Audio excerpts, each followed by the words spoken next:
partly from Aussie Liberty here. With this video, I want to talk about sort of Christianity and anarchism, or sort of anti-statism. Most conservative Christians are pretty statist. Yeah, I think it's pretty fair to say. What's interesting is I think the Bible is a bit more ambivalent. Probably one of the most interesting passages is 1 Samuel chapter 8. For background, for those who are not familiar with the Bible, Moses brings the Israelites out of the promised land, out of Egypt to the promised land. They don't get there for reasons. They wander around the desert for a while. Then Moses' successor Joshua brings them in to the promise, into Canaan. They conquer the land. They bring God's punishment to the Canaanites. They then sort of settle. They start rebelling against God. So God judges them by oppressing them with foreign rulers.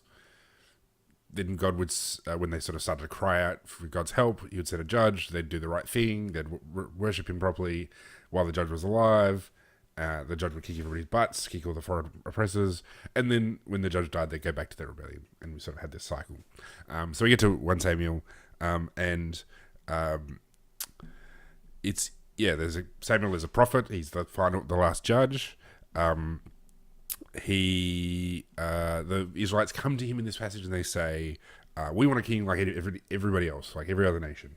And the response firstly, Samuel's upset because they have a king. God is their king. They don't need a king like the other nations. They're essentially saying we don't want God as our king. But what's interesting, what God says to Samuel when Samuel's sort of trying to find out what he wants him to do.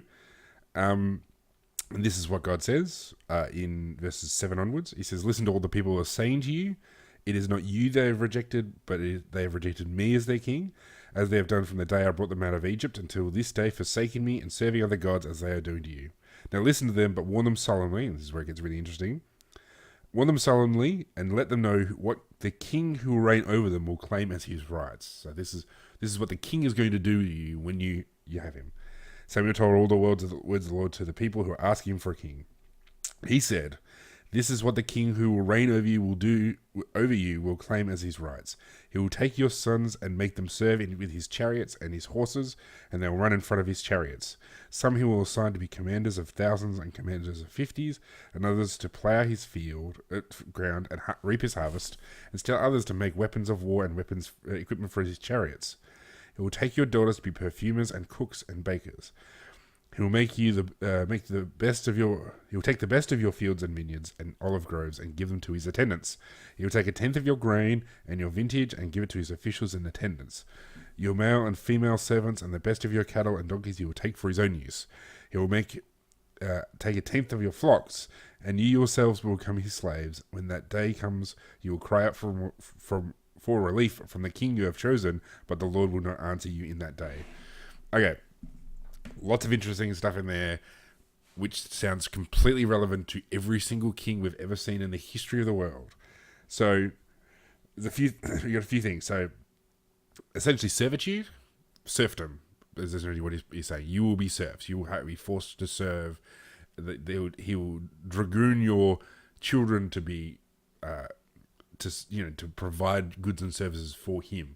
Be commanders, to be cannon fodder, to produce weapons of war. The girls will be your cooks, and perfumers and bakers. He will tax you. He will take a tenth of all your stuff, if only we were taxed a tenth. But he'll take all this stuff from you. And interestingly, he'll give it to his officials and attendants. So we're already seeing God in advance, sort of showing what the cronyism is like.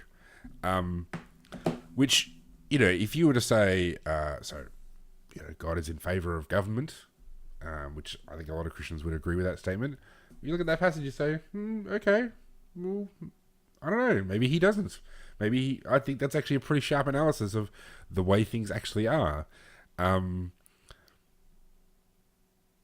I don't think he's sort of saying it approvingly. I'm not saying he's saying, well, look how great it's going to be. Look at the price you're paying for civilization. In fact, in this case, he's saying, I guess in his view, like they're becoming less civilized by having this king. Look at all these terrible things they're going to do, and this is coming off a situation where they had essentially no government. So there was a thing that I think a lot of people don't understand about the Old Testament law is that it's not a set of civil rules for setting up a government. It's the sort of a contract of relationship.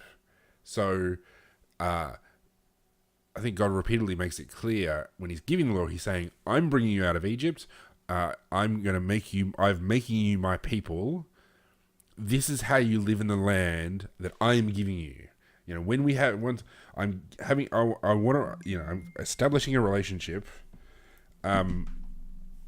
This is how you live in the context of this relationship. So it's not, I'm going to create a state for you and this is the government you're going to have.